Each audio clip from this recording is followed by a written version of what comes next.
So, in this session we're going to talk really quickly about public speaking. Public speaking is a little bit difficult to teach. It's more kind of something that you develop yourself as a public speaking ability. But I'm going to talk about we are going to talk about some tips towards becoming a better public speaker. Before we get started, the most important thing in terms of public speaking is develop your own style that you feel comfortable with. You might have a particular way that you speak that suits you or that suits your debating style, and it looks terrible if you try to completely copy somebody else's style. For example, I am the kind of speaker who will always inappropriately use humor in his speech. I think that if you make people laugh, they're more likely to like you, and if they like you, they're more likely to vote for you in an adjudication panel. Some people use the opposite tact, where they're really serious, and they try to convince people that by being incredibly serious, they're incredibly intelligent. I think funny people are smarter than serious people, so I try to be funny. The important thing, though, is that you don't see somebody else's style and try to copy it exactly, so that you don't watch videos of famous speakers on YouTube and think, I know, if I speak exactly like this speaker from Oxford, I will be the best debater that the world has ever seen. Because the reality is, people don't like speakers from Oxford, even when they come from Oxford. So what you do, I'm joking. We all really love speakers from Oxford. Some of my best friends went to Oxford, and then I stopped talking. You let your daughter bring a good speaker from Oxford? No.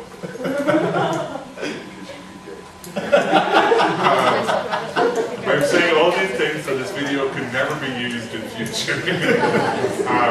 What I'm trying to say is make sure that you speak in a style that's good for you or that you feel comfortable. There's nothing worse than someone who's trying to affect a style that just doesn't suit them. That said, none of the tips that we're about to give you are about style. We're going to talk about a couple of things. Firstly, we're going to talk about verbal communication. Then we're going to talk about non-verbal communication and some of the other ways that you can get your message across without ever having to say a single word. So in terms of verbal communication, actually before we do that, can anybody give me an example of somebody who you think is a good public speaker? Barack Obama. Barack Obama, hang on, let's take these one at a time. Steve Jobs will come back to you in a second because he's a good counterpoint. Why do you think Barack Obama is a good public speaker? He has the guy who writes a speech on a proper level. Yeah. And he has some kind of, endowment to speak. Yeah. The content is made by someone else, but this guy from I don't know where. I don't know where you can find it. Yeah, he's got 2 or 3 really good speechwriters to work for him, including a guy who used to write for Saturday Night Live, an American comedy show. So a lot of kind of his softer moments are, well, a lot of his, every single word that you ever hear an American president say has been scripted and tested and scripted again. But what other reasons do you think Obama is a particularly good public speaker? What does he do? Or can somebody give me an example of like a famous line or something that he did in a speech that makes him particularly good? People are talking about his sleeves. Like every time he goes and speaks, he tries to connect with the audience. If he speaks informally about something with, I don't know, supporters, someone closer to him, then he always has his sleeves rolled up. If he speaks as the president of the United States, the full suit. Yeah, this is a big thing in in politics in general. When I used to work in politics, we call it candidate optics or politician optics, where the candidate is dressed for a particular situation. And it is often down to you're addressing a left-wing trade union, you're wearing a red tie and a white shirt. You're addressing working class people, you're wearing a blue-collared shirt, you're wearing a blue shirt. The blue shirts in Ireland being an unfortunate nickname for one of the political parties that was fighting the fascists. True story. So that kind of thing is really important. There's a really famous picture of Obama in the first campaign, moving away from public speaking for a second, where he's sitting at a desk with his feet up, and the soles of his shoes are completely worn away. And it's supposed to be one of the greatest staged photos in politics. There's probably some poor intern who had to walk around in those shoes for 6 months to get them to the stage, where it looked like Obama just had the one pair of shoes, despite the fact that he was a multi-millionaire. What else does Obama do that's very good? It's the right thing that he does linguistically. What's his most famous? He makes pauses. He makes, When he's yeah. writing the sentences and this kind of, neurolingual tricks as he makes the tension between expectation and Yeah. keeping attention. People not distracted by the amount of information, but he keeps them focused. So it's by fair. making the pauses. It's fair to say that Barack Obama is a speaker who uses pauses and space in between words really well. But what about the actual words that he says? Is there anything that he does? He does, but have any of you ever heard the original Yes We Can speech? It's crafted like a piece of poetry, but what it does is it uses really clever rhetorical trick. It uses repetition of the phrase yes we can. It's going to sound really, really, really nerdy if I recite the speech to you, but it starts off, it was a creed written into the founding documents that declared the future of our nation, yes we can. It was sung by slaves and abolitionists, yes we can. And it goes on, it's loads of different groups in America and it ties them all together. And it's a really clever way of using repetition to tie groups in and using really simple phrases. The other thing that he's really famous for is campaign slogans. First campaign, hope, change. Second campaign, forward. All actually, interestingly, slogans that have been used by other people. Hope was the re-election campaign slogan for George W. Bush. It was one of the slogans that he used at least. But just his repurposing of language is really important. But interestingly, I don't think he is that fantastic a public speaker. I think he's really good when he's scripted. He's really good when he has, one of the major criticisms of his first term is he always spoke with those two teleprompters, and everything was very staged to one teleprompter and then to the other. And he doesn't make a huge amount of connection in comparison to, say, the 2004 Democratic convention speeches that he made, which were more off the cuff. Somebody said Steve Jobs. Why is Steve Jobs a good public speaker? Perhaps some of the things he does are the same, like repetition. Yeah. I think he can grab an audience very well. Yeah. I can't pinpoint how he does it, but he does it. He has a very famous Stanford commencement speech that he gives, which is exactly like that. He's brilliant at identifying his audience. And his most famous speeches are like the Worldwide Developers Conference or the big launches. Steve Jobs also took something very similar to Obama and developed a catchphrase. It's the Insanely great. insanely great. And one more thing. This is so thin. He had loads of these phrases that he repeated, and it became touchstones for him, they became identifiers. You in a debating competition won't have the ability to build up that kind of thing. But the other thing that you can look at is how he uses his body language. Both Barack Obama and Steve Jobs both get very excited about the concepts that they're talking about, and you can see it. They nearly vibrate with excitement sometimes. They're so hepped up before they give a speech. And that kind of emotion is really important. Steve Jobs is the man who managed to convince us that making an iPhone 0.2% thinner and 0.8% faster was the greatest technological advancement in the world. So having that kind of overblown, insanely great presentation is sometimes really important. Can somebody give me another really good public speaker? Anybody you think of at all? I think that he's not maybe one of the magic standards from Harvard was writing to do. I think that his clarity of argumentation is almost impossible to overcome. Who is this? The Harvard professor of political philosophy. Yeah. Academic Yeah. and I think that he is really good in deliver and clear argument. Yeah. Anyone else? Hitler. Hitler. Okay. Let's talk about Hitler. Yeah. Says the Jew.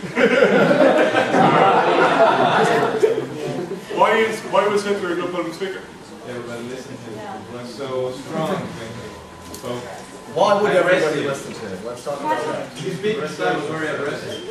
Fear? He had amazing gradation in his speeches. He started out slowly, and then he got to this point where That's he true. climaxes and really excited, and then he slows down. That's true. He also starts, if you notice physically, if we talked about excitement, then all Hitler speeches, and this is basically how they would teach in the Third Reich to do the speeches, because while they did have cinema, you had to teach people to do these speeches at other places, in smaller villages and stuff like that. And they have the rule, but you start like this. He normally starts fisted, and it grows into this momentum that eventually creates this sort of thing that people start listening, and then they grow with it, and the crowd is just as much part of the speaker as the speaker itself in that aspect, until it reached these ecstatic points at to some level. Yes, definitely. what's interesting about the speeches that people talk about from Hitler, the big rallies at Nuremberg, they're recordings, and they're in the same way as Winston Churchill's famous speeches from the time that we will fight them on the beaches, we will fight them on the hills and the valleys, we will fight them so we can fight them all. Really good Churchill impersonation for an Irishman. They were recorded after the fact. Very few of those speeches are actually recorded live, and the crowd sound is overdubbed back in afterwards. So to a certain extent, Hitler gets to practice his speeches, and then they're recorded and they're refined constantly. So he's one of the first people who tests his speeches on an audience before they're released wider. But there's another school of thought that says that the Third Reich way of delivering those messages, the constant kind of tumult of emotion and whipping people up, actually loses its effect because it becomes response like Pavlov's dog. You show up at a Nuremberg, at a rally in Nuremberg, or at any Nazi rally, and you know that you're conditioned to respond in a particular way, so the message doesn't get in, and it's just an emotional response. There's really interesting parallels as to the kind of the support for that movement, particularly back when it was the beer hall putsch, when Hitler was a very effective public speaker, and closer to the end, when he starts losing the support of the people a little bit, and the Nazi regime is enforced more by the SS and by force and coercion, rather than by belief in a political system, that he overplays some of his tricks, and that it just becomes a little bit repetitious. It's also interesting that when you look at some of his more desperate speeches, or when you study some of his more desperate speeches, they are just screaming, and there's very little coherent sense in a lot of them. Not that there was very much coherent sense from the start, but when you look at where you can extrapolate a political ideology, a lot of that is lost in just anger by the end. And it shows a little bit of a deviation away from a standard message, which is probably something, but you want to avoid being Hitler, but that's probably something that you want to avoid in a speech, regardless of how emotional being Hitler, regardless of how emotional or how caught up you get in one of these speeches, you need to be sure that you're still getting a particular message across, and that you're still proving or persuading people of something, that it's not just an entertaining speech for the sake of an entertaining speech, or an emotional speech for the sake of an emotional speech, or like a rousing speech for the sake of annexing Poland or Austria or whatever you want to do. There has to be, it's really rare that you get a laugh at annexing Poland. There has to be an underlying basis, there has to be something that you're falling back on. But yeah, Hitler, potentially a good public speaker. Anybody else? Nelson Mandela. Mussolini. Mussolini was a terrible public speaker. Mussolini was pretty much a puppet with somebody's hand up his bottom, working his leg. No, Mussolini wasn't that bad. Franco was awful. I can say this because I'm old enough to remember. Margaret Thatcher, I believe, was not at all, but regarding the pace and tone, was very good at that. Not many of the other things, but regarding this was good.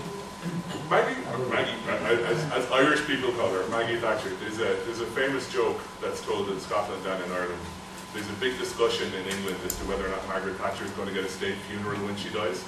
And the joke in my country and in Scotland is, there's no need to give her a state country. Give everybody in Ireland a shovel and they'll hand deliver her to hell themselves.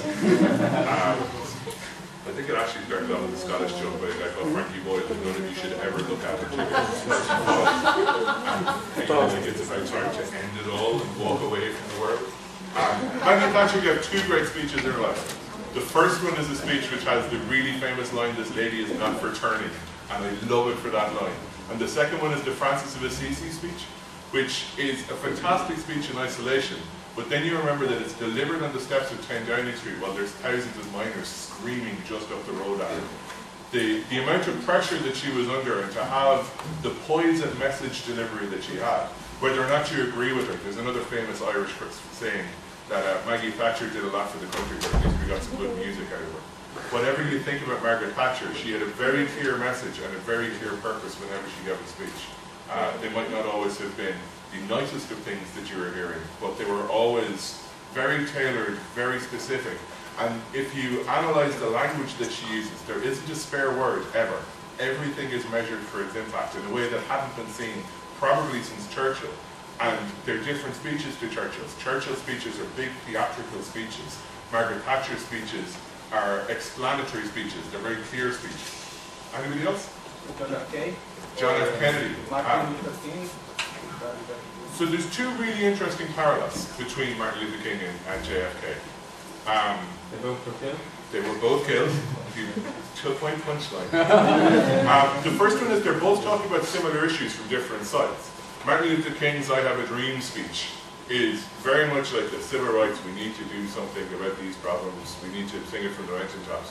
JFK's Ask Not What Your Country Can Do, Ask What You Can Do for Your Country, is delivering the same kinds of messages, but it's tailored from a different audience.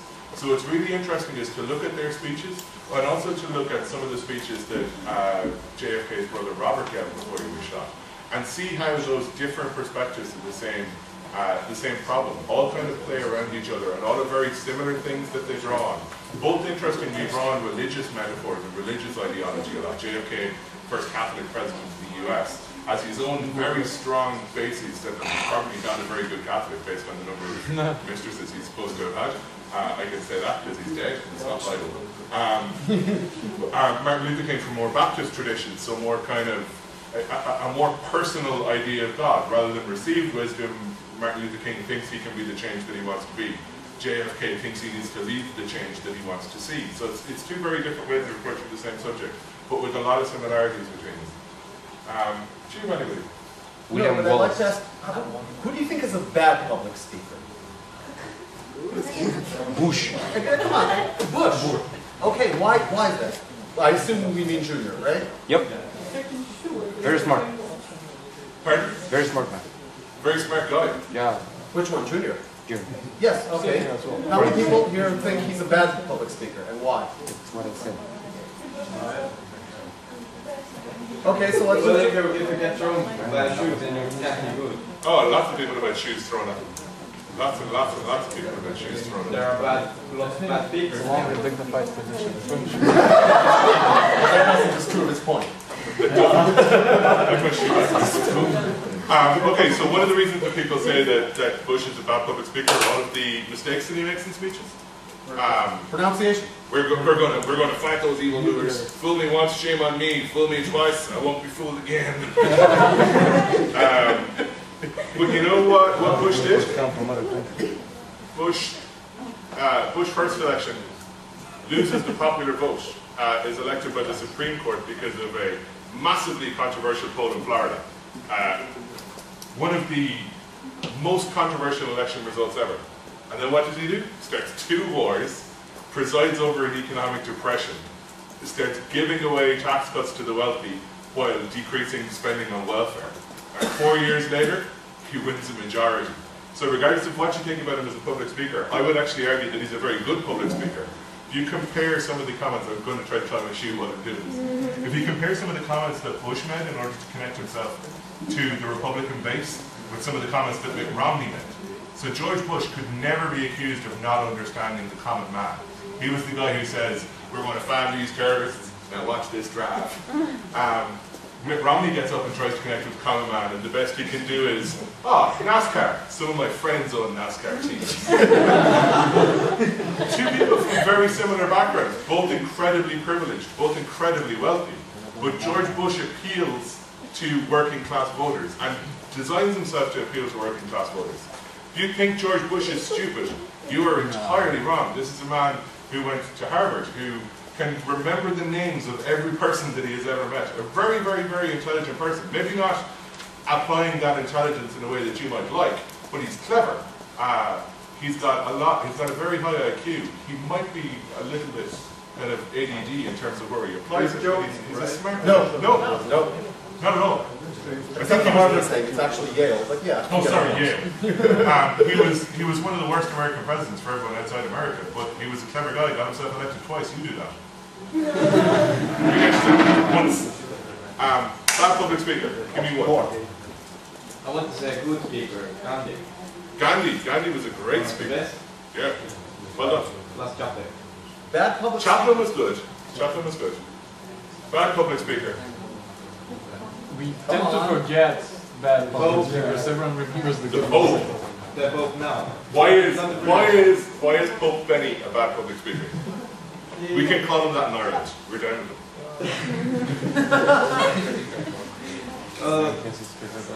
And don't say because he was a Nazi. He's old. He's old. One of the reasons that I think Benedict XVI is a bad public speaker is that he's constantly changing his position on things. You can never get a clear declaration from him because he just appears to be so insincere in everything that he says. And it might be a very personal thing, but the apology for institutional abuse in the Catholic Church that he issued was one of the worst public statements I've ever heard. Isn't Roman the same, changing his position? Oh, absolutely. That's what he. I don't know if you've heard, he lost. I never said he was a good public speaker. He is appalling. I was hoping someone would say him so we could go into some of the other crazy shit that he said. Yeah, I'd like to ask you. Yes? If you actually know, in the speech that was given by the Roman about the famous speech about the aeroplanes and windows, if it was true or not. This is the fire started in Anne Romney's plane, and she suffered from smoke inhalation. He said, "I just don't know why you can't roll down the windows." It's true, but he claims it was a joke. I'm pretty sure that in the stress of the campaign, he was just being an idiot. Nigel Farage. Nigel Farage is quite persuasive, and he has the linkage of argument within the concept which makes really good effect. Yeah. And I would like to ask you, because it's not how he's perceived about the policy, institutional, that's a policy thing, or he's somehow minor, or totally, marginalized person in the policy that we know how the power distribution is. This is not the issue. But From the public speaking point of view. So how many people know who Nigel Farage is?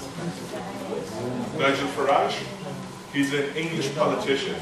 He's the leader of the United Kingdom Independence Party. He's an MEP. He is a vicious, vile, I can't say this, he's a lovely person. Can someone turn on the camera for a second? And delete that bit. I can't say this on camera. It is because he does sue people. And can you delete the last bit from where I started talking? But what he does really well is he explains his message. Nigel Farage is a fantastic public speaker because he, in the same way that Bush was, he's able to connect with his audience really well. And it's a really good trick in public speaking. He's able to tell people what they think themselves in ways that they feel a little bit uncomfortable with, or he's able to take things that you feel uncomfortable with and explain them to you in a way that they feel more palatable. So he takes issues about immigration and he's able to explain it in such a way that it feels as if it's not a racist thing, that it's actually a public policy concern. Now, whether it is or not is up to you to decide.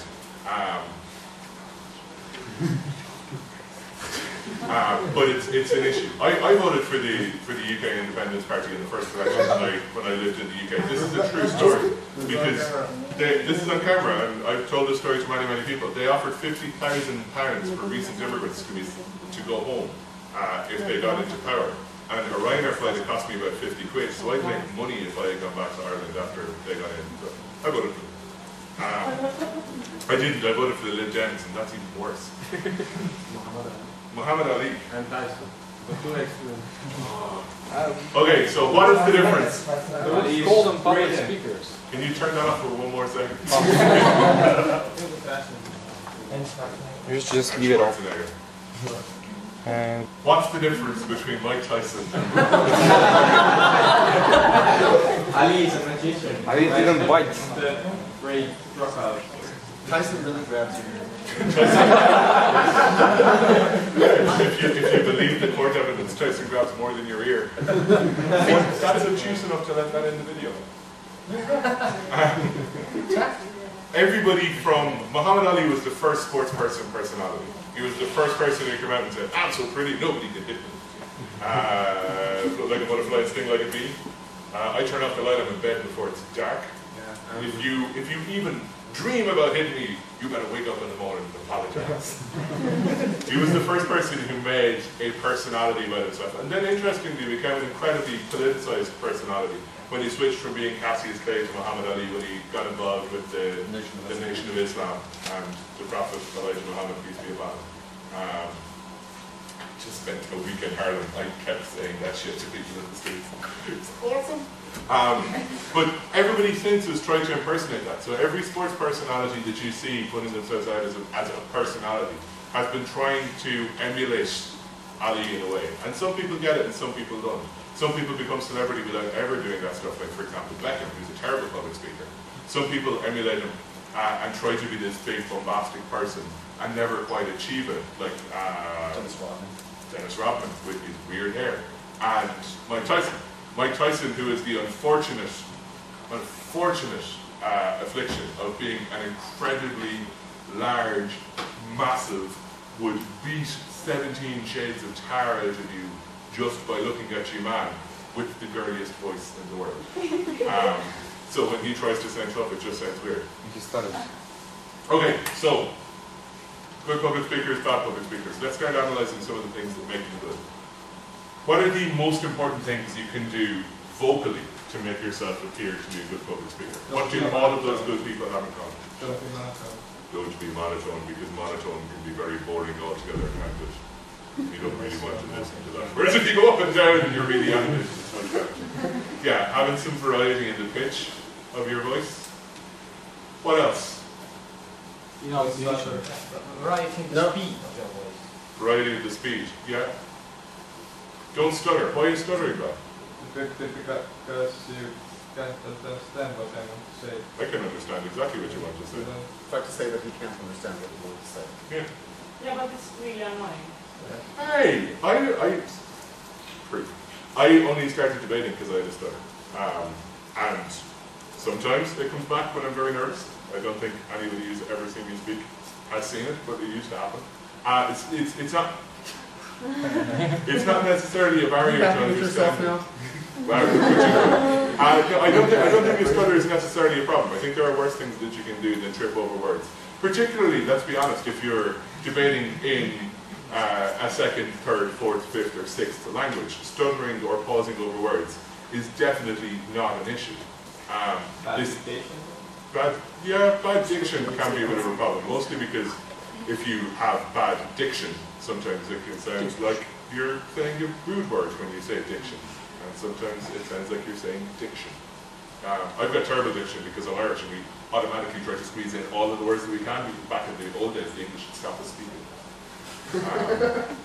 But yeah, that was an awful joke. They killed my people. Yeah, diction can be an issue. But that goes back to pace and kind of varying your pace and varying your volume, varying your pitch. What else can you do verbally? What about the words that you use? Which is better? Saying the word like self-actualization or saying something like I want to do something that makes people happy? it depends on the audience. No. Depends on the audience. Well done. What should you do in a final of a debate? Which one should you use? In the what? In a If you're in final. a final? Well, I'm trying to impress the judges, so No, you're not. You never play to the judges in a final. You play to the audience. You get the audience on your side. I get You the have judges. a couple of hundred people that the judges don't want to piss off. Trust. You want to make it as simple as possible in the final. That's why finals are often not the best debates to watch of a tournament. Quarterfinals or semi-finals are where people are clever. Finals are where people go for cheap jokes. But as a rule of thumb, even in a round, even with very intelligent judges, you always want to pitch your language down a step or two for two reasons. Firstly, judges can get tired, judges can get lazy, judges can get bored, judges can switch off, so you want to make it simple for them. But secondly, you don't know what the quality of their English is. Even if they're a native speaker, you don't know the quality of their literacy. Even if they're very literate, you don't know that they know these specific technical terms that you know. Even if they know the technical terms, you don't know that they've got the same understanding of what that means to you. Even if they do have the same understanding, you could both be wrong and the other judge could explain it as well. Never use one complicated word when you can use two or three other words and explain the concept. In the same way that you'd never stand up and go, according to Plato's theory of democracy, we should use this motion in order to better society. You'd stand up and go, we should do what's best for the most people in society by asking people what they want to happen. Because A, now you look as clever as whoever wrote that thing about Plato, our democracy, I met up Plato. He might not have liked it, he might have done something about maths. He was old in Greek, almost certainly. But secondly, you've made it look like it's your work and not somebody else's work. In the same way that you wouldn't get up in a debate and say, as Michael Shapira said in the Euros final in 2004, when he wasn't in it. This is all about Bosnia, and then leave it at that. You will always explain the argument that you're trying to make, and you won't necessarily wait for somebody else to fill in the gaps. In the same way with the language that you choose phraseology that explains what you're trying to do, rather than picking a word and letting somebody else infer what they want from that word. I'd add only one thing about terminology, that the likelihood of the terminology where you would know the judge knows them is stuff like social contract, self-actualization. These are things, yes, exactly. These are things that every time a judge hears today in the BP world, the first thought is, oh no, I want to shoot myself. No, I want to shoot the speaker. We have a different approach. No, I'm more like self-inflicting. He's the Israeli. Yes. Reason number 2, this is never going on. We could sell DVDs uncensored. Too hot for TV. Okay, but seriously, the point is, we've heard these things a million times. You're probably going to misuse them. Just say the simple idea. Don't try to overgive it fancy, because it will annoy the judges even if you're that one person to use it correctly. Absolutely. Absolutely. Is there anything else verbally that you can do? Shout. Shout. Shouting's not that effective! Come on, when we spoke about Obama, what was the thing that we spoke about? Pauses, definitely, that has to do with speed, and pauses like 0. But what else did we speak about? Specifically in the issue of words that you choose to use. Connecting with the audience. Who said that? Very nice. Yes. If your line, this is part of the reason why we teach when we say structure your debate, say what you're going to say it, say what you said. I'm sure you've all heard that at some point. Dale Carnegie's only moment of wisdom. So you have that. Part of the reason, if you have a bottom line that's important, if you have something that you want to make sure that the judges are left with after you left the room, and remember, you don't win the debate while you're there, you win the debate while after you've gone. Because there's this whole, you want to give them that, you could call it a catchphrase, you could call it the bottom line, you can hit it in whatever, but you want to make sure that your bottom line and your most important stuff appear at more than once. Because of what Steve and John spoke about, judges are lazy. We are supposed to listen to you for 7 minutes straight, and we do try. But sometimes I'm thinking about how much I miss my wife. Okay, seriously, it happens. No, not now. But, or Stephen.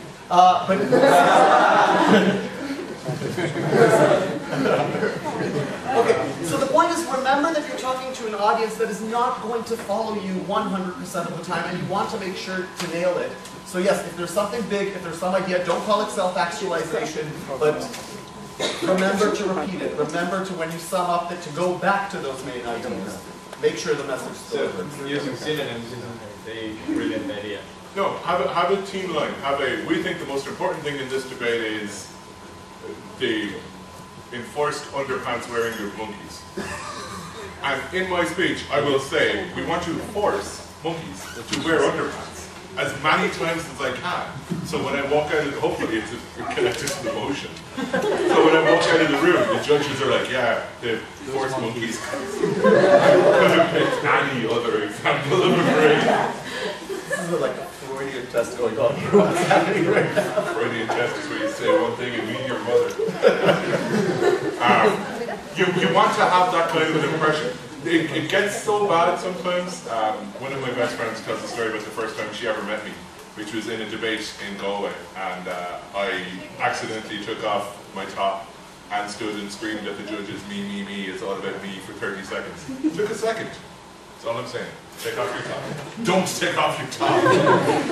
Can you delete that bit as well, please? Nice.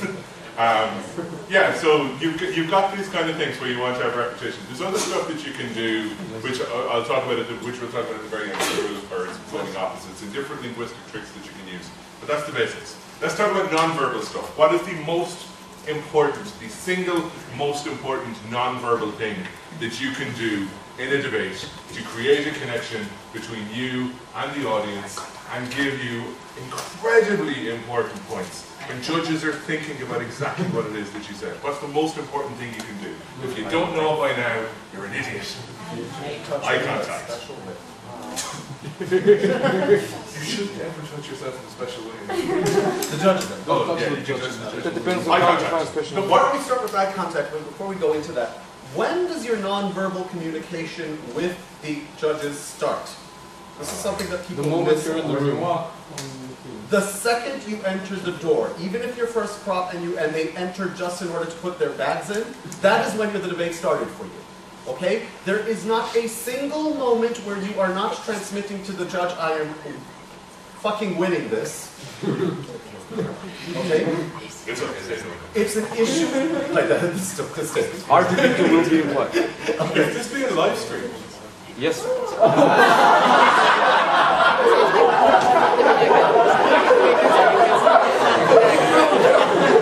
My name is Manos Mishopoulos. Welcome to the chat.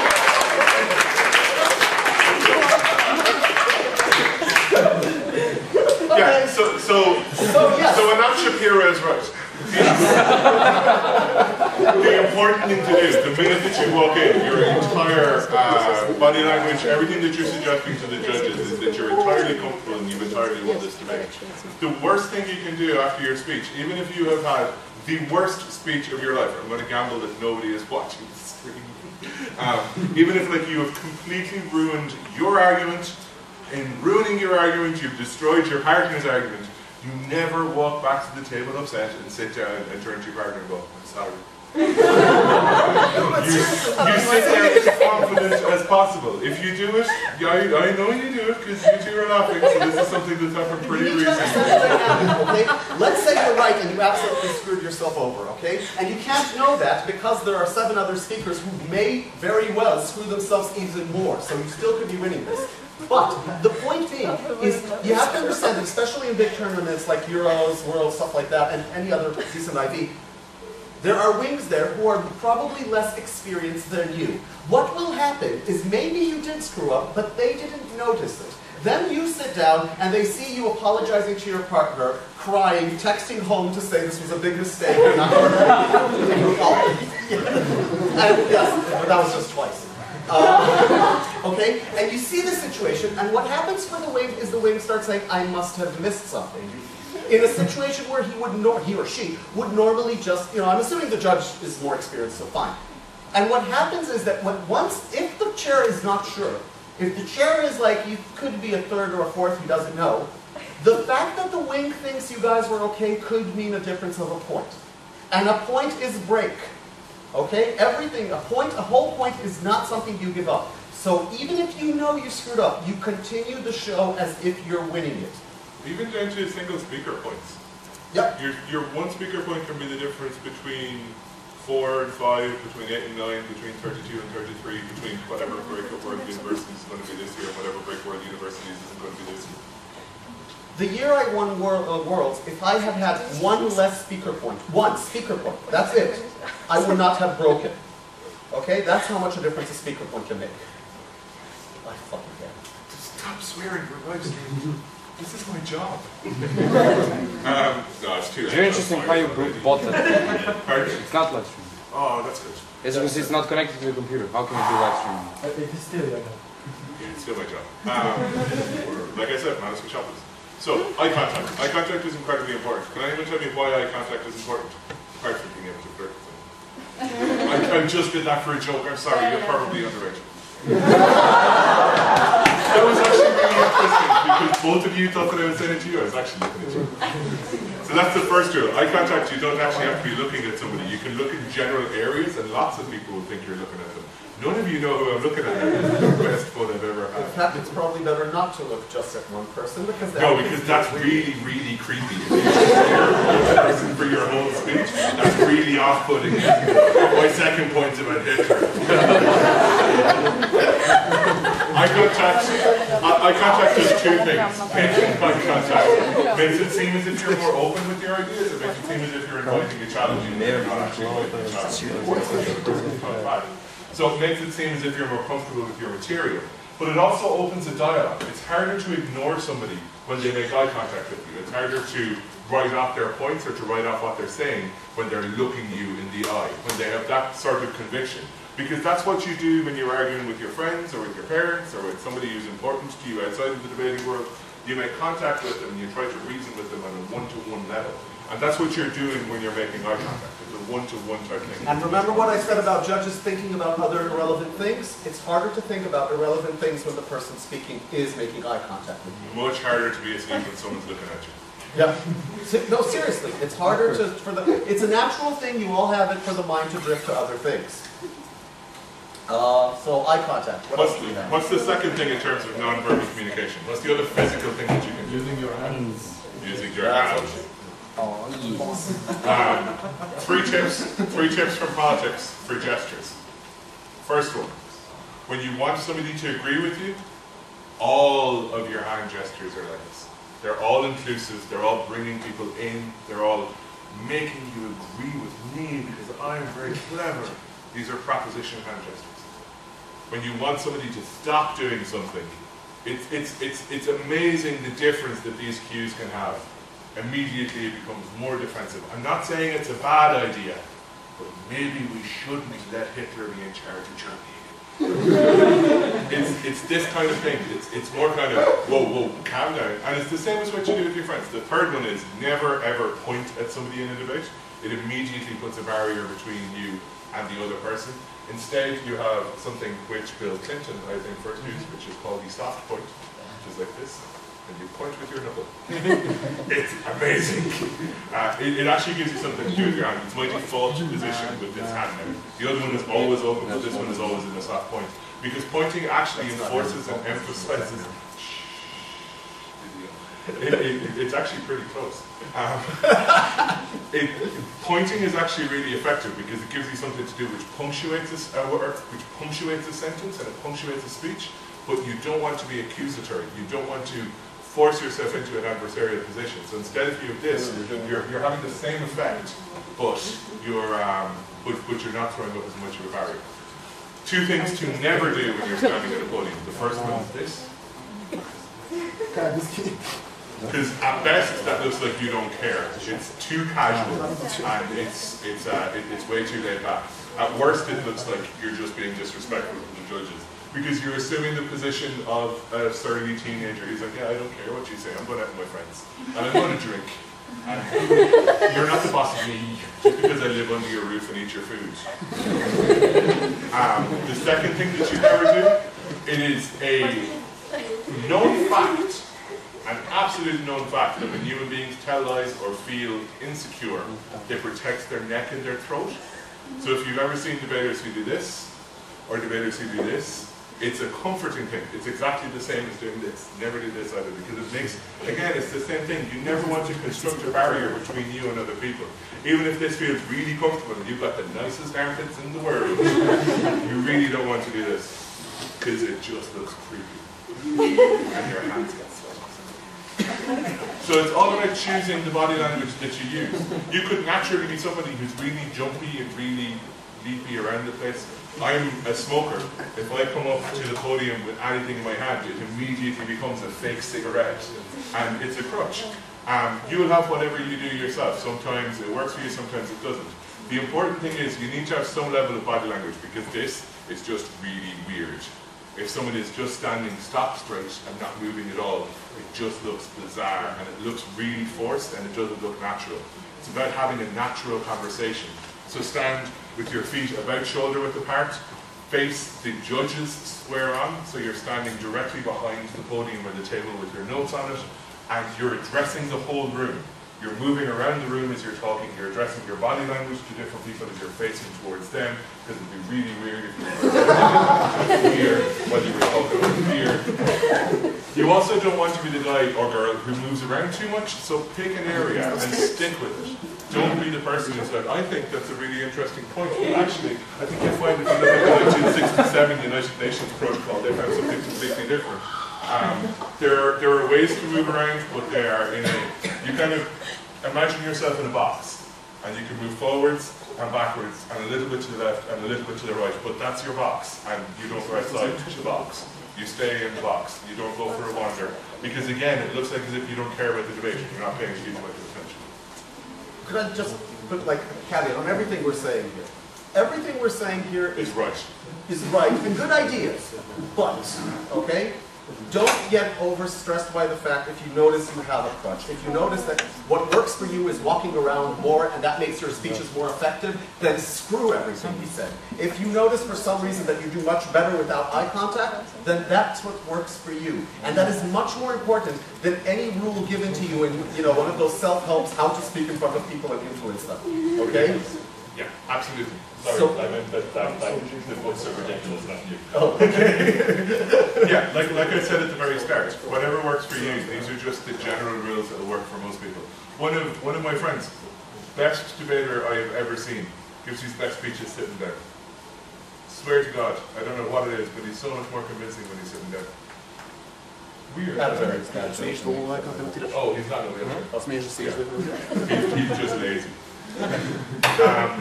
What else can you do in terms of your movement or your body language or those non-verbal things? What else is there? I feel like this, which is a bad idea. It would be if you were standing up, you'd fall over. How do you give points of information? Does somebody want to display to me their point of information technique? Come on. Go on. Oh, it's a philosopher king. Keep your weak from falling. No. That's a tradition that we have. It's not a real thing. It's like fun. How do you rise for points of information? Seriously, why Very is that fast. important? Very gently. Very fast. No. That's the thing. You don't. Part of the getting up is important. The speed and the enthusiasm with which you get up is in part of I really have something important to say. But also you can use it to your advantage. So if you just stand over there and if you give a speech, I'm going to give you a point of information. Just there is fine.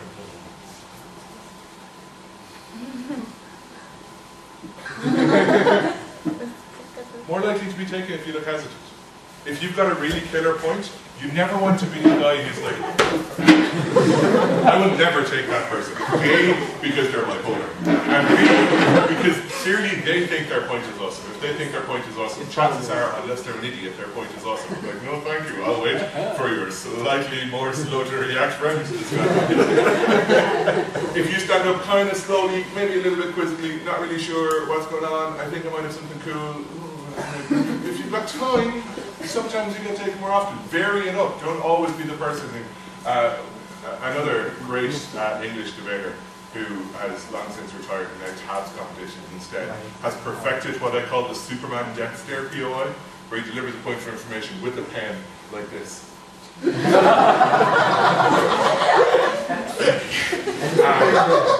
Again, it's kind of like it's about not only working with what works for you, but also what works in the situation. If it's a big room, you need to make more movement when you stand up because the speaker can miss you. You also want to make some sort of a vocal signal to your presence as a point of information offerer. You want to say something like, on a point of information, on that point, information, sir, madam, something like that, something really short. Because this isn't about like you having your moment of glory. This isn't karaoke where you jump in to sing the chorus at a higher note. This is you telling the speaker, I've got something to tell you. Of course, don't overdo that. There's nothing more annoying. If you happen to be in a room where he can't see you, then of course you have to be vocal, he or she. But don't overdo it. There's nothing more annoying than, speaking or judging a situation where it's like, sir, or 1 from second up, please. Or my absolute favourite point of information. On the United Nations Treaty of 1967. The correct response to that point of information is, you must have paid a lot for your education. Sit down. You never ever frame a point of information with the point that you're about to offer, because that is cheating. It is up to the speaker whether or not they allow you to have an interjection in your speech, and if they choose not to allow you to have that interjection, you can't have any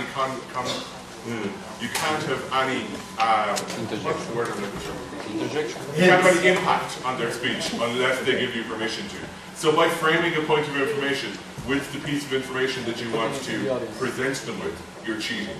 You can only say, sir, madam, on that point, information, point of information, anything like that, but on teapots is not an appropriate point of information. And you should say it once. And if they don't respond to you, maybe in like 10 or 15 seconds, another little quiet. And if they still don't respond to you, sit down. Would you rather give your POI to the person you're giving to, or would you turn to the judges to explain it? The point of information for me, this is where it gets into properly personal calls. For me, it is always to the speaker. Everything that happens goes through the speaker. I'm more diverse than that. Sometimes it's to the speaker, but there is some sort of like difference between what I call positive and negative POIs, where negative POIs is more about you trying to screw the tea speaking at the moment, which you only do if you think that the first is between you and them, and positive POIs, which is more about promoting you.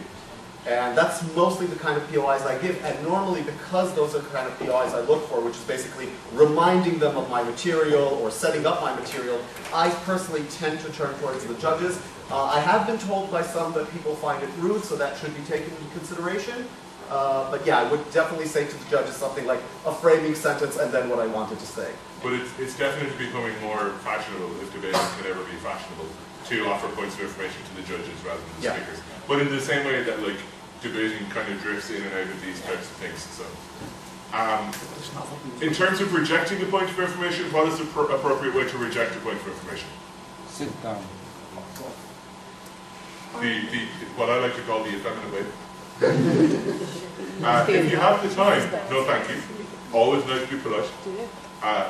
Later, not right now. Never. You had your time, sir. That's no, seriously, but something that people use often, I mean, the dicks really do use like, I'm never going to take you, blah, blah, blah. But seriously, something you see quite a bit is people saying, I'm not going to take another point of information in their 4th minute. Don't do that. That's extremely rude, and there is no and if anyone ever says that to you, you keep badgering them like hell. No, that's not badgering. Oh yeah, let's talk about badgering in a second. I think you're right in that circumstance, but I want to explain badgering before badgering. But seriously, if anyone ever says that, what you need to do is just keep going at it until they start replying. Yeah. But you just can't do that. That's like playing a game of football and going, no, you're not allowed to score any more goals. I've let in 2 already and I dealt with them really badly. I'm not going to take any more. I've got my own goals to score. So you need to I want to ruin my case myself. And on elephants. This is a debate about Israel. I haven't slept since 4 o'clock this morning because I've been flying. Not personally. It takes a lot of work. Yeah, so the other thing in terms of points of information. So yeah, wave somebody down is fine. It's on the spectrum between perfect would be no thank you. Completely not perfect would be no thank you, I'm not taking any. No, would be no, I'm not taking any more points because you didn't play soccer with me when we were in primary school. Waving somebody down is kind of in the middle. It can sometimes be a little bit rude, but it's mostly okay. In terms of repeat offering of points of information, the key with points of information, if you have been rejected, sit down. The first thing that you do immediately, the thing that you should do, if ever I'm sitting in a team with my teammate, obviously, I will keep a piece of paper between the two of us, and we'll constantly be writing down points of information or ideas for points of information. They'll fall into 2 distinct categories. One will be points of information that bring people back to our material. The second will be points of information that attack material that the speaker is currently discussing. So whenever one of us gets accepted in a point of information, it's easy for us to look down. It's also easy for the other partner to code out where they would like the point of information to go. We can make a decision very quickly. So if my teammate is sitting there and he's pointing towards one, I can go, do you not think that the Schengen Agreement should be expanded to include other countries such as Norway? And immediately it becomes a more kind of joint thing. But the other thing that does is if I get rejected, my partner knows the point of information that I was trying to queue up. So if he gets accepted or she gets accepted, they can then jump in with that POI. After I get rejected, I'm not going to stand up to try to offer a point of information for at least 10 seconds. I'm going to maybe count it out if it's a very good point of information, but in reality I'm going to say, okay, that point's dead. I'm going to now concentrate on my speech for a while and then move back in. Because the last thing that you want is to be the person who thinks they've got a killer point and jumps up and down every time that they've been rejected, badgering the speaker to try to get in. I think that the only circumstance where you can go against that is, as Michael said, when someone says, it's now minute 4, I'm not taking any more POIs. In that case, get up and down like a yo-yo until they accept you.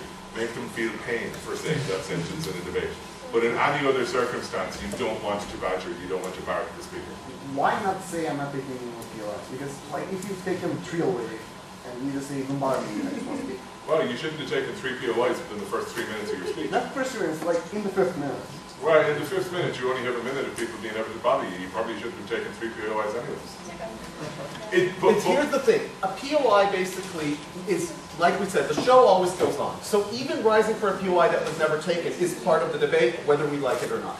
The point is, a POI is a chance to challenge your things, especially if it's a team that already spoke that won't get that challenge.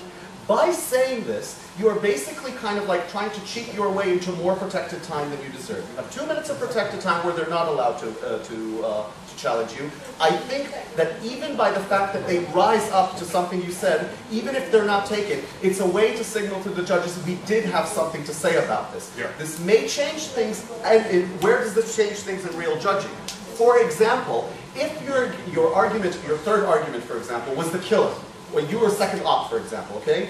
Is that clear? And your third argument was the killer. But there was never, now we need to compare you to first gov, who happened to be between you, the second and first happens to be between these 2 teams. Are you following me? Yeah. Okay? Now, one of the ways we will decide whether or not we penalize first gov or whether or not first gov is second or first here is, did first gov have a chance to respond to that killer argument? And one way we would do that is, oh, they had a POI, they decided to ask about something else, well, I guess they're second. Okay? But in one way we will look at it and say, well, they didn't receive a POI, they didn't get a chance to give the POI, and therefore we're not going to penalize that for them because that came much later. This sort of thing is what makes the game remain fair. If you're basically telling them my speech is more protected than yours, you are eliminating their ability to show that they had an answer, and that's why it's me.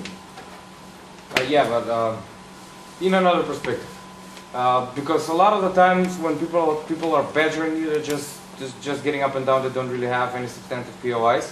So maybe I should set up a trap, say I'm not accepting any POIs further, and then on the 5th stand-up I just say, okay, you can go and then accept the retarded POI, and thus justify my accepting of POIs. You never want to win, as Shappi just said, you never want to win a debate like that. No, you don't want to win, but it's a good thing. Okay, listen, it will work. Trap, I won't lie to you, it will work. It will Up until a certain level. And that's a certain level where debaters are forgotten and no one cares, okay? Have you seen Troy? Yes. Yes. Did you see the point where Achilles has this dilemma whether or not to stay and have grandchildren but be forgotten by history? That's a movie. Or to go to... Yes, I know, but the point stays, okay? Or to go to war, die young, and have full glory. He never did that in history. Pardon? He never did that in history. He just went out and killed people. But he had full glory, and we all know who Achilles is now. That's my point being, if you want to be the kind of debater that after 3-4 years in debate, no one remembers, no one cares about, but had these neat tricks, amazing, because the real good debaters won't fall for that crap. They'll be ready. They will never be in a situation where they don't have a POI to kill you. So those cheating kind of ways around you will only get you to the middle of the tab, and that is another way to say you don't matter. But also, if you're spending your time deciding as to whether or not the POIs are good POIs or bad POIs, and whether or not you should tactically take them at the end of the 5th Yeah, that's the minute. wrong approach altogether, I know. Yeah. So no. But it's a cool trolling exercise. As a thought experiment it works, but as a debate experiment it doesn't. It's kind of like saying if we play football in this way, we'll always catch the players offside, but it means that we'll never score any goals because all of our players are in midfield. True story. Also, Yep. sometimes I, as a speaker, offer POI to a person if I haven't taken it before. Yeah. Absolutely. So, like, if I end my thought or whatever I was speaking, then I'm going to do my call, and then I offer, you had a POI? To my guys. Yep. Okay. Absolutely. Perfectly fine. Are there any other questions or points of information? Okay, what should we do with the mental kind of person who keeps asking for POIs from 10 seconds? You just need to, like this. You just need to wave them down and know that the judges are seeing them doing that as well. If it's particularly bad, tell them, I've already told you no a couple of times, I'm probably going to tell you no again. Ask people to wait until the end of your point, tell them you'll take them later. Use those kind of tricks. But don't worry, judges will notice that this is happening as well. And the only thing you can do when you're being barracked is try to ignore the speaker as much as possible. How do you respond to those annoying speakers that completely ignore you when you stand up? They don't sit you down, but they don't take you. I wait and I smile. You know, people do that tactically. You get people to stay standing offering a point of information because it means that they can't spend any time working on their own speech. I'm very clever, and you're very clever too. I'm constantly thinking in the back of my head, because I've got my sheet of paper where my teammate is pointing out the point of information, or I know which one we want to talk about. So I can still be formulating arguments while I'm standing there. This doesn't take much mental effort. This takes even less, and you can just stand right there. I would wait until they tell me to sit down. And sometimes it lasts for minutes. Yep. And that's me. Other people will tell you if they don't take you within 15 or 20 seconds, just sit down and get back up again after a couple of seconds. I will always stand there and try to shame a speaker into at least respecting me enough to say no thank you or effeminate waving. There is one thing you should know about this. Those who's been to Introduction to EP today will know this, because I already spoke about it. There is a tendency within debating, mostly from a specific debating circuit, to keep you standing on purpose. The idea being that while you are standing, you are not writing down your arguments and you are not following the debate. Take that in consideration. Someone might be doing this to you, okay? If they drink Rocky a lot, they're probably more likely that that is the case. Word. I like it.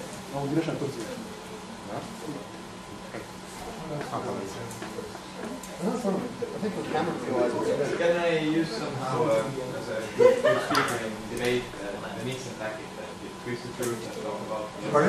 This is what I wanted to talk about you with. This is the if I take your argument to its logical conclusion, sir, do you not think that what you're doing is actually burning babies in a woodshed? How many of you have heard those kind of POIs where someone gets up and goes, how do you feel about torture? And then just sits back down? These kind of massive, wide open. Do you think that these arguments would also apply on the moon? Again, these come from a very specific series of debaters. I'm just trying to see if I can make him piss himself. I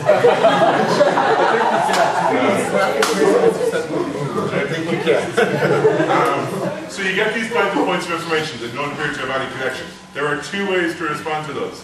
The first is the more grown-up and adult. That is to say, I don't understand the connection, but if my principles apply to your case, I'm happy to accept it as well. This debate is about X. And move on. The second is slightly less grown up and would involve the camera being turned off again. But it's basically with the dribble. The dribble is important. Everybody knows.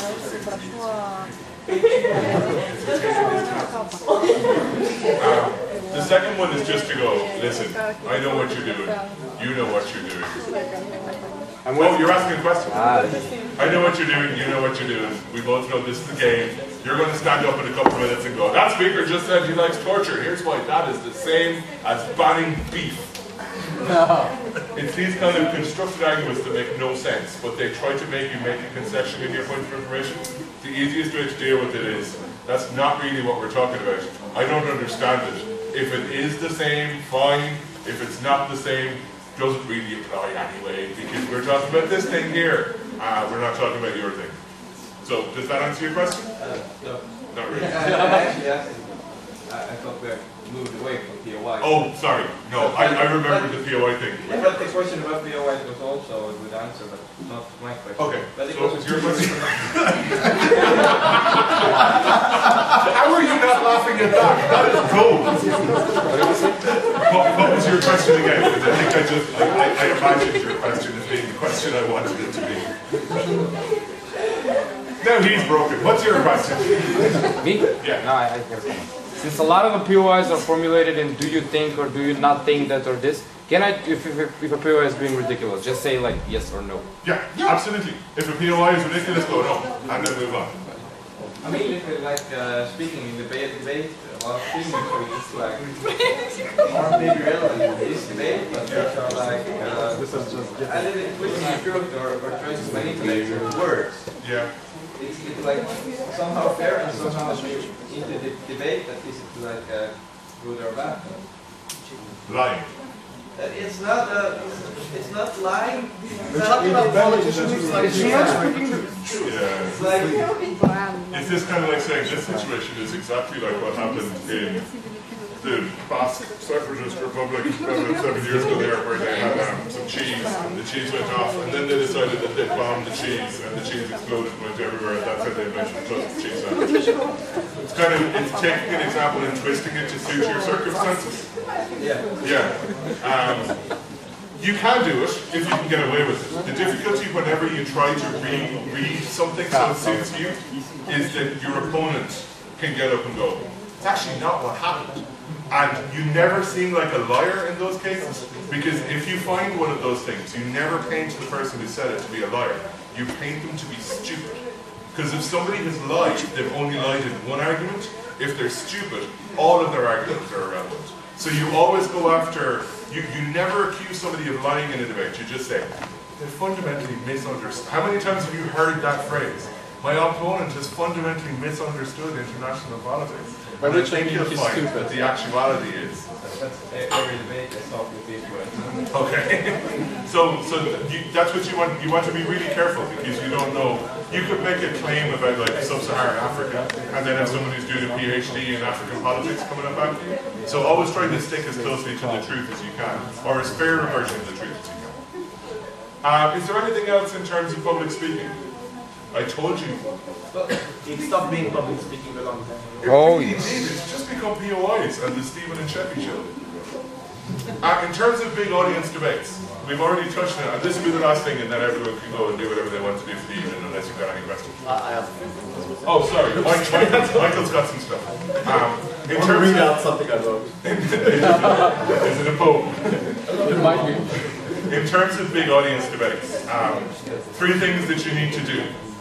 Number 1, however strangely it feels, you need to slow down your speaking voice to the point where it feels that you are not making sense. In big rooms with very bad amplification and with no microphone, with 200 people or 100 people or 70 people or 20 people who maybe aren't fully paying attention to you and are chatting away amongst themselves. You see what happened there? There was a couple of little pockets of conversation breaking out. I don't care, it's late. I'm not going to be the person that tells you to shush. I start speaking slowly and deliberately, and people start paying attention again. It's the #1 trick to keeping a big audience. Start speaking slowly and deliberately.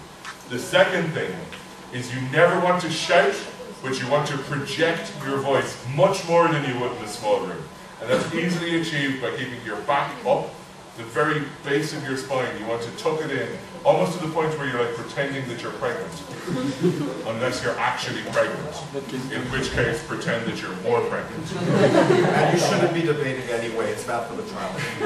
You want to keep your shoulders very square, and you lift your chin so that if you want to make eye contact with someone who's like maybe 20 feet back, you have to peer down a little bit. Because it naturally elongates your vocal cords, and it amplifies your voice without you having to strain it. I'm not a very good person because I can shout really easily and maintain my diction, but without you having to strain to shout. And the third thing is eye contact becomes more zonal than ever. In a smaller room, I can conceivably move from one side to the other and make eye contact or full eye contact with everybody before I finish one sentence. In a big room, you can't do that. So you pick pockets. You look here, and you look there, then you look over here, then you look at the judges, then you look here, then you look at the judges, then you look here, then you look at your teammates, then you look at the judges. And the judges become important. You need to focus on them more in a big room than you do in a small room. I just mentioned something about that. That is all true, and that is the preferable method. However, there is another method if you reach finals, and you're a bit nervous, and this is what happened to me. There's another system. It's called the human barometer that you pick. Okay? What I would do, and this is real, you find a friend who didn't break, okay? Make fun of them for just a minute, and then you tell them, I need you to sit here, okay? This is the crowd. Sit in the middle someplace so it's not too obvious, and what you ask them to do is no matter what you say, no matter how dumb it is, their job is to be a pleasant face that you like, someone who is important to you. It has to be someone you like, who will smile and nod at whatever you say. Now, this may not be as good as being able to be confident and look around, but the trick works, believe me. The fact that you have a face there that you like to see, and you can imagine yourself, even in this huge room, speaking only to that one person, with all the rules of making sure you're heard, can make a huge difference on how confident you feel, how comfortable you feel, and if you feel that you can't do the professional stuff, just find a friend in the crowd, okay? And tell them that that's their job. They should know that they're supposed to not be texting, not do anything. Their job is to nod and smile for 7 minutes for you. If you have a friend who will do that for you, you're very successful in life. It would be really, really awful if you had picked somebody who really hated you and they were just sitting there for 7 minutes. Well, maybe that's what you need sometimes. Yeah, sometimes. Does anybody have any questions? About public speaking or points of information? So any questions about me and Michael's new TV show, Debating with Stephen and Michael? Fun with BP. Now banned in 187 countries. Fun with BP can be No, yes? How to look more confident, even if you are not? shape. Pretend. Okay, can I say something about the confidence issue? Okay, I've already said this to those who are at the introduction to BP, so I probably should repeat. You know, we all know that the scariest thing for human beings is to speak in front of an audience, right? Good. And spiders. And spiders. Yeah, they check this every year. Snakes, ghosts, Imagine speaking in front of an audience of spiders. There's an awful joke there. Anyway. Anyway, the point being that once you get scared, your body, which used to be a monkey, operates something called the FRF system, which is fight or flight. Okay? It basically says, oh my god, something scary, must be a bear, because that's what we're used to. And it starts saying it's sending adrenaline to your limbs, which is basically your arms and legs. Okay? This results... What? Well done. Your limbs or your arms and legs. I just want to take a moment to celebrate that joyous declaration. Thank you. This creates a situation where you start getting nervous, where your body starts pumping adrenaline and it's harder for you, and then you don't look confident. And as a result, your style normally turns into something hectic or unreasonable or something that you cannot really enjoy or deliver any messages with. The way to get more confident in debate in the end, beyond any style workshop or watch Obama and try to beat him or any sort of stuff like that, is get your content better. If you have confidence in what you're going to say, if you develop control, then just as we learned not to be scared of bears anymore because we developed control and made sure we don't have bears in our life every day, you get to control the idea that you know you have a message to deliver. And I promise you that once you get to the level where you're confident about your message, your body will no longer use the fight or flight mechanism in order to make you deal with the bear. And you'll calm down, and everything will be fine, and you won't have to fake confidence because you'll have it. Okay? The other trick in terms of confidence, particularly in competition, rather than just in like a regular I've got to give a speech type thing, often people fall apart in competitions because the pressure is too much by round 4 or round 5, or at Euros or Worlds at university level by round 9, because everything is built up, every single result is built on top of each other to get you to this point. I do 2 things in competition. Firstly, I treat every single round as if it's the first round of the competition. I completely ignore every round that's gone beforehand, be they amazingly or terribly. I put them out of my head. And the second thing is connected to that. At competition, I refuse to talk about debating between rounds. If I'm speaking, I'll talk to you about anything that you want to talk about. I'll probably be outside having a cigarette with my friends, but they are a carefully selected group of people because I do not want to talk about the previous round. I do not want to analyse my performance. I do not want to talk with my partner about what we've just done. I just want to concentrate on being as relaxed as possible going into the very next round. If we need to have a post-mortem or if we need to discuss our performance or things that we need to do better, we can do that at the end of the day, or we can do that over lunch where there's time to get back into the relaxed zone before the next tournament, even better, or before the next tournament, or never ever confront your failings. That's really healthy. Blame your partner. But yeah, that's what I do. I try to ignore the fact that I'm at a debating competition when I'm at debating competitions. There is a tendency, and this is mostly amongst ESL speakers, email speakers tend to do this less. You know, the judges say, okay, go out, we'll call you in 15 minutes to give you the result or whatever. And then you have the speaker, so how do you think it went? Yes. Don't do that.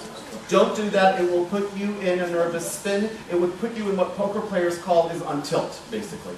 Because the thing is, you talk about the debate afterwards, you think that you might improve something, you won't. You really won't learn anything new from feedback that you just got, because these things take time to process, often weeks. So what happens is, you'll hear this information that you have nothing to do on, you'll come in on tilt, and you'll start correcting yourself accordingly. Okay? One of the stupidest things I've ever done in my debating career was my partner and I decided that, you know, I'd be first gov. When we had first gov, I was prime minister, and in one of the rounds we took a fourth. We took a fourth, and we were told it was because he didn't have rebuttal. And I was more experienced, so we said, okay, we'll switch. You'll do prime minister. We switched in the middle of Euros. So semi-final comes, we're first gov again, we switch. I think there's someone here who remembers how well that went. No, she's not here. But yeah, obviously we were kicked out of that semi very quickly. Don't switch in the middle of the tournament. Don't try to learn too much in the middle of the tournament. Come with what you have. Write down everything your judges say, everything they say, and review it later when you're clear-headed and you can think of how you can improve that. It won't be the next round. Well, what you can do the same as your opponents. How it went just to piss them off. Maintain their... Again, guys, the whole piss them off thing. This is really, no, really, it's a beautiful game, BP. Okay, debate in general, but BP specifically, it's a beautiful game. And once you get really good at it, it becomes so much fun that the last thing you want is to, yes, you can, I don't know, you can leave feces in their bag. I'm sure they'll get annoyed and probably do less well in debate. Yeah. No, seriously, it's not what you want to be. You really don't, the moment where you feel, I really am starting to master this, I really am starting to understand the concept behind it, is such a beautiful feeling that you don't want to miss it by starting to focus on how can I make the other team angry. But it just ruins the fun. But it's also a double-edged sword, because when you ask a team, their first response is going to be, well, we won, and you may have taken the second.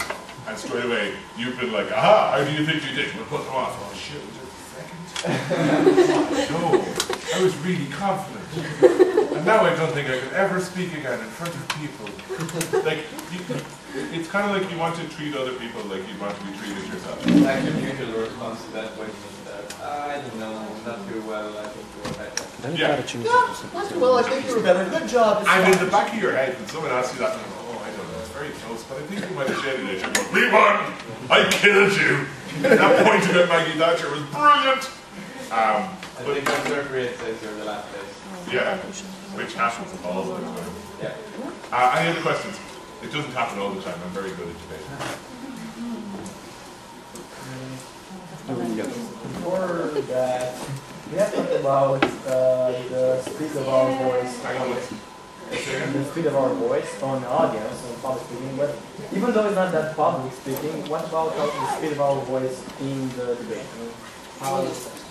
Yeah, I would always try to be slow. I wouldn't quite go as slow as I would in a public debate, because you've got less concern with getting a message out to the audience. But you want to speak slowly enough that it's clear.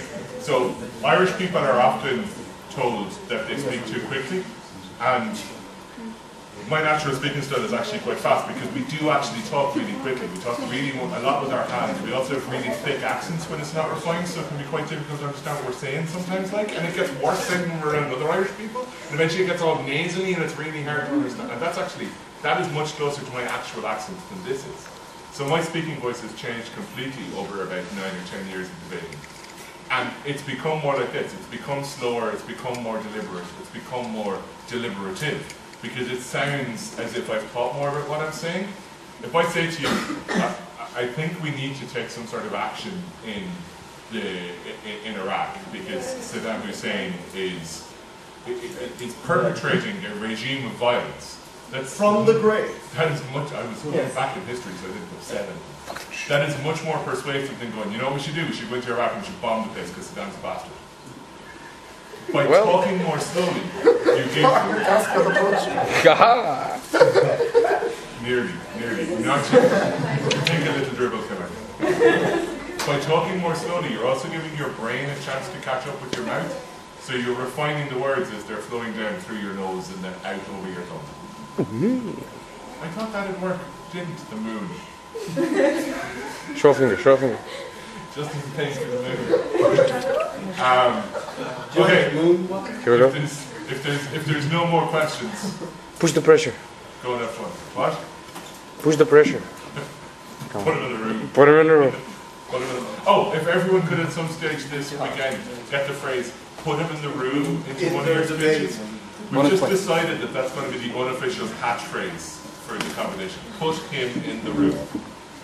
Or her. It doesn't make any sense. It can be whatever you want it to be. Or her. If you're a web speech, then if you're a web speaker, that could be a title. Put him in the room. We're going to look at this debate through three paradigms. We want to talk about Israel, we want to talk about Iran, we want to put him in the room.